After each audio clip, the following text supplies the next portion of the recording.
महाराणा प्रताप की सोच दुनिया के अंदर है। और उस वियतनाम के राष्ट्रपति ने एक बात सरकारी तौर से घोषणा कर दी थी, भाई जब मैं मरूंगा ना, मेरी कब्र पे ये शब्द लिखे जाएं, भाई ये महाराणा प्रताप के शिष्य की कब्र है। साथियों,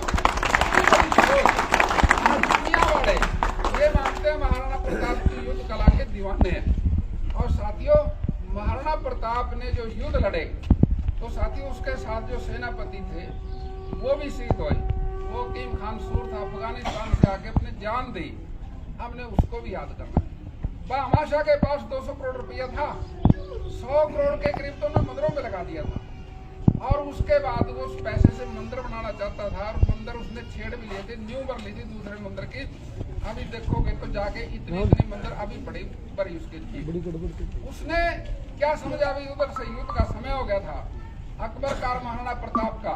उसने कहा भाई मंदिर वाले पैसे युद्ध में दे दो महाराणा प्रताप को। उसने वो पैसे उसको दिए, उससे उसकी सेना का बहुत सारा काम सिद्ध हुआ और लड़ाई के अंदर जीत हुई। और बादशाह ने अपने प्राण भी उसी युद्ध में दिए। तो साथियों, क्या उसको भी याद करना चाहिए? मैं कहता हूँ भाई उसको भी याद करना चाहिए। एक नहीं है, हल्दी घाटी की लड़ाई के अंदर बहुत सारे लोग मारे गए थे। और ये पूजा जो था, हमारा एक साथी राणा था जो उसके साथ युद्ध के अंदर भी वो भी मारा गया। ये इसका गोद था सोलंकी गोद का राजा था। उसकी फैक्ट्री भी हथियारों की, वो सारे हथियार दिया करता था। सोलंकी भी वहां शहीद हुआ। और साथियों, दुनिया के अंदर एक ऐसा उदाहरण हुआ हमारा इसकी हल्दी घाटी की लड़ाई में। कितने युगों से हम लड़ते आए, लेकिन ऐसा उदाहरण नहीं मिलता जो हल्दी घाटी की लड़ाई में मिला। राजा रामशाह तोमर, ये ग्वालियर का राजा था। ये बाबा भी शहीद हुआ, बाबे का बेटा भी शहीद हुआ, उसका पोता भी शहीद हुआ। 3 योद्धा एक पीढ़ी, एक नहीं बचा परिवार से, सारे के सारे शहीद हुए। ऐसा उदाहरण विश्व के अंदर कहीं नहीं है। भाई एक युद्ध के अंदर 3 पीढ़ियां इकट्ठी खत्म हो, क्या उसको नहीं याद करना चाहिए? तो साथियों, ये जो सर्व समाज की बात आई है, ये बिल्कुल जायज है, बिल्कुल ठीक है। हम महापुरुषों को जाति के आधार पर नहीं बांट सकते। हम उनको उनके जो कार्य प्रणाली रही, क्षत्रिय समाज को लेके वो साथ आगे बढ़े और युद्ध लड़े और देश का विकास किया, देश की सुरक्षा की। इसी बात को लेके हमने महाराणा प्रताप की जयंती मनानी चाहिए। और साथियों, मैं समझूंगा भी महाराणा प्रताप की जयंती हम भिवानी के अंदर ये राज्य स्तरीय है। जयंतियां बहुत मन रही हैं, कहीं हल्के में, किसी गांव में, बड़ी अच्छी बात है, सब जगह मने। लेकिन साथियों, एक जयंती पूरे प्रदेश में एक जगह जो मनती है, उसकी संख्या बल के ऊपर उसका असर सारे हरियाणा पे, देश पे पड़ेगा।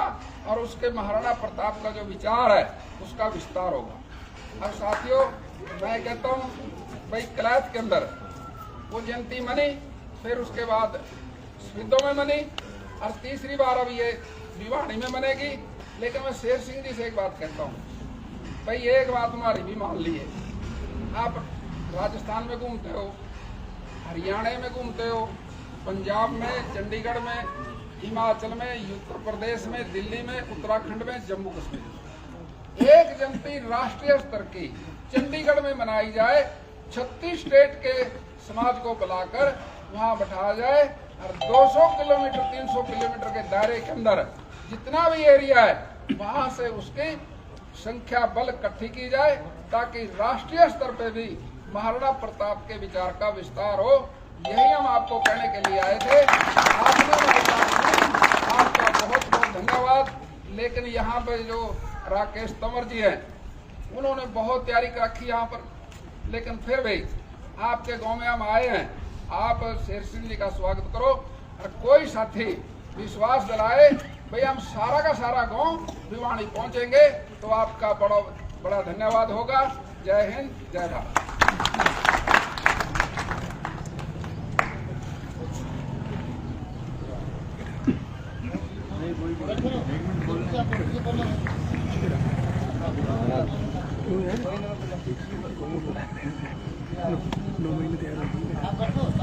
हमारे बीच में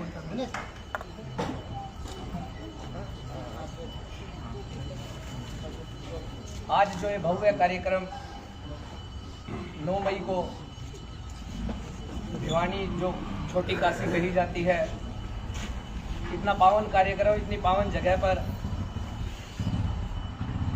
होने जा रहा है और उसका पावन निमंत्रण इस गांव की पावन धरा पर हम सबको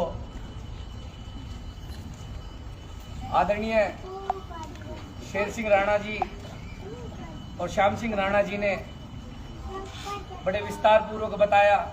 और श्याम सिंह राणा जी ने तो हमें यूं जान मानो कि इतिहास में ही ले चले थे और हमारे इस वैभवशाली इतिहास की कुछ बातें हमें बताई। और श्याम सिंह राणा जी के बारे में अगर मैं बताना चाहूँ तो सूर्य को दीपक दिखाने वाली बात होगी। कुशल नेतृत्व, एक अच्छे रणनीतिकार, कूटनीतिकार और इससे पूर्व भारतीय जनता पार्टी में कार्यकर्ता, नेता और मंत्री के रूप में रहे और इनकी जहां भी किसी भी चुनाव में प्रभारी के रूप में अगर ड्यूटी लगी तो वो आज तक वो चुनाव नहीं आ रहे, भले ही वहां पे कितने नकारात्मक या कितने ही ग्रोथ रेट कम हो। ऐसे रणनीतिकार आज हमारे बीच में हमें निमंत्रण देने पहुंचे और ऐसा कार्यक्रम का वो संयोजन कर रहे हैं, संयोजक के रूप में देख रहे हैं, संभाल रहे हैं। तो वो कार्यक्रम कितना भव्य हो गया ये सोचकर ही हम अंदाजा लगा सकते हैं। मैं बहुत आभारी हूं कि ऐसी पुण्य आत्माएं, ऐसे रणनीतिकार, ऐसे सोच विचार रखने वाले हमारे समाज के लिए, हमारे युवाओं के लिए, बुजुर्गों के लिए, हमारे इतिहास के लिए, हमारे धर्म के लिए जो इतने सकारात्मक विचार यहाँ पर इन्होंने हम सब के सम्मुख रखे, मैं एक बार फिर से बहुत धन्यवाद करता हूं और आप सबसे भी निवेदन करता हूं एक बार जोरदार तालियों के साथ।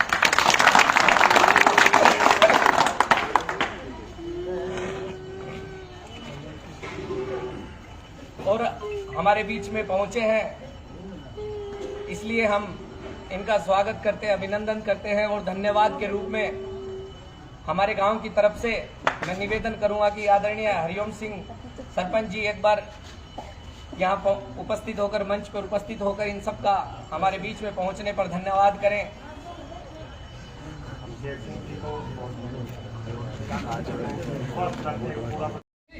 महाराणा प्रताप की सोच दुनिया के अंदर है और उस वियतनाम के राष्ट्रपति ने एक बार सरकारी तौर से घोषणा कर दी थी, भाई जब मैं मरूंगा ना मेरी कब्र पे ये शब्द लिखे जाएं, भाई ये महाराणा प्रताप के शिष्य की कब्र है। साथियों, दुनिया वाले ये मानते हैं महाराणा प्रताप की युद्ध कला के दीवाने हैं। और साथियों, महाराणा प्रताप ने जो युद्ध लड़े तो साथियों उसके साथ जो सेनापति थे वो भी शहीद हुए। वो कीम खान सूर था, अफगानिस्तान से आके अपने जान दी। हमने उसको भी याद करना है। बादशाह के पास 200 करोड़ रुपया था, 100 करोड़ के करीब तो उन्होंने मंदिरों में लगा दिया था और उसके बाद वो उस पैसे से मंदिर बनाना चाहता था और मंदिर उसने छेड़ भी लिए थे, न्यू भर ली थी दूसरे मंदिर की। अभी देखोगे तो जाके इतनी मंदिर अभी बड़ी बड़ी उसकी थी। उसने क्या समझा, अभी उधर से युद्ध का समय हो गया था अकबर का, महाराणा प्रताप का। उसने कहा भाई मंदिर वाले पैसे युद्ध में दे दो महाराणा प्रताप को। उसने वो पैसे उसको दिए, उससे उसकी सेना का बहुत सारा काम सिद्ध हुआ और लड़ाई के अंदर जीत हुई और बादशाह ने अपने प्राण भी उसी युद्ध में दिए। तो साथियों, क्या उसको भी याद करना चाहिए? मैं कहता हूँ भाई उसको भी याद करना चाहिए। एक नहीं है, हल्दी घाटी की लड़ाई के अंदर बहुत सारे लोग मारे गए थे और ये पूजा जो था, हमारा एक साथी राणा था जो उसके साथ युद्ध के अंदर भी वो भी मारा गया। ये इसका गोत्र था सोलंकी गोत्र का राजा था। उसकी फैक्ट्री के हथियार होगी, वो सारे हथियार दिया करता था। सोलंकी भी वहां शहीद हुआ।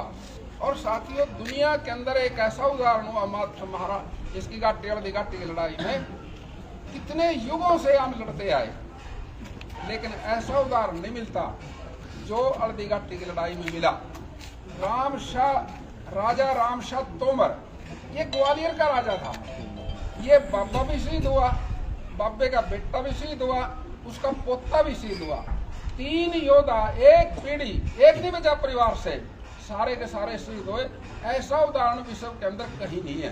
भाई एक युद्ध के अंदर 3 पीढ़ियां इकट्ठी खत्म हो, क्या उसको नहीं याद करना चाहिए? तो साथियों ये जो सर्व समाज की बात आई है ये बिल्कुल जायज है, बिल्कुल ठीक है। हम महापुरुषों को जाति के आधार पे नहीं बांट सकते। हम उनको उनके जो कार्य प्रणाली रही क्षत्रिय समाज को लेके वो साथ आगे बढ़े और युद्ध लड़े और देश का विकास किया, देश की सुरक्षा की। इसी बात को लेके हमने महाराणा प्रताप की जयंती मनानी चाहिए।